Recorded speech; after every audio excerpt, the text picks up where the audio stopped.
সরকারি চাকরিজীবীদের বেতন বাড়লে আপনার দুপুরের খাবারের মেনু কেন বদলে যেতে পারে? আপনি হয়তো ভাবছেন বেতন বাড়ছে তাদের, কিন্তু দাম বাড়ছে আপনার কেনা ডিম আর মাংসের। যখন লাখ লাখ মানুষের হাতে বাড়তি টাকা আসে, তখন আমিষের বাজারে সেই টাকার জোয়ার কিভাবে আপনার পকেট খালি করে? মাছ মাংস কি সাধারণ মানুষের জন্য বিলাসিতা হয়ে দাঁড়াবে? এই অর্থনৈতিক মারপ্যাচ বুঝতে ভিডিওটি শেষ পর্যন্ত দেখুন। মানুষের আয়ের সাথে তার খাদ্য তালিকায় আমিষ বা প্রোটিনের একটি সরাসরি সম্পর্ক রয়েছে। অর্থনীতি দেখে বলা হয় ইনকাম ইলাস্ট্রিসিটি। যখনই দেশে নতুন পে স্কেল ঘোষণা করা হয় এবং সরকারি কর্মচারীদের বেতন উল্লেখযোগ্য হারে বাড়ে, তখন তাদের প্রথম লক্ষ্য থাকে জীবনযাত্রার মান উন্নত করা। আর এর প্রভাব সবচেয়ে আগে পড়ে মাছ, মাংস এবং ডিমের বাজারে। আজ আমরা আলোচনা করব নতুন পে স্কেল এলে এই বাজারগুলোতে আসলে কী ধরনের পরিবর্তন আসতে পারে।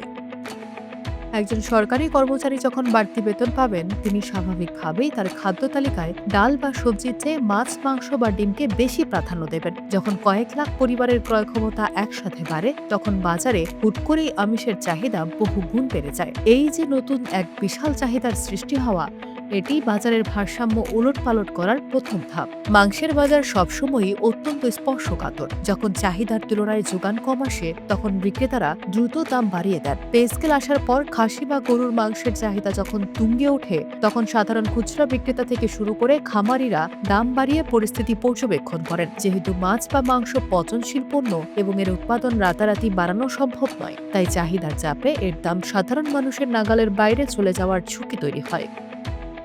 যারা গরুর মাংস কিনতে পারেন না, তাদের শেষ ভরসা হলো ডিম এবং ব্রয়লার মুরগি। কিন্তু পে স্কেলের ঢেউ এখানেও আছড়ে পড়ে। যখন খাসি বা গরুর মাংসের দাম বেড়ে যায়, তখন মানুষ বিকল্প হিসেবে ডিম ও মুরগির দিকে ঝোঁকে। এতে করে এই তুলনামূলক কম দামি আমিষের বাজারেও ব্যাপক চাহিদা তৈরি হয়। ফলে দিনমজুর বা নিম্নবিত্ত মানুষের জন্য যেটুকু আমিষের সংস্থান ছিল, সেখানেও বড় ধরনের সংকট দেখা দেয়।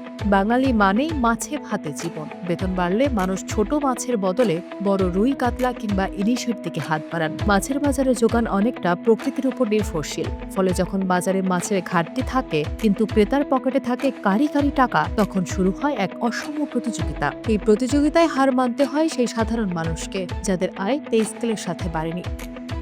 পে স্কেল বাড়লে কেবল সরাসরি দাম বাড়ে না, বরং পরোক্ষভাবে উৎপাদন খরচও বেড়ে যায়। পোল্ট্রি খামার বা মৎস্য খামারের শ্রমিকদের মজুরি যখন বাড়ে, তখন খামারিরা সেই বাড়তি খরচ পোষাতে ডিম বা মাছের দাম বাড়িয়ে দেন। পরিবহন খরচ বৃদ্ধিও এখানে একটি বড় ভূমিকা পালন করে।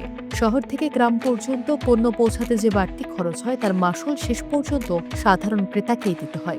বাজার সিন্ডিকেট সবসময়ই পে স্কেলকে একটি বড় সুযোগ হিসেবে দেখে। তারা কৃত্রিম সংকট তৈরি করে মাছ বা ডিমের সরবরাহ কমিয়ে দেয়, যাতে সাধারণ মানুষ বাড়তি দামে কিনতে বাধ্য হয়।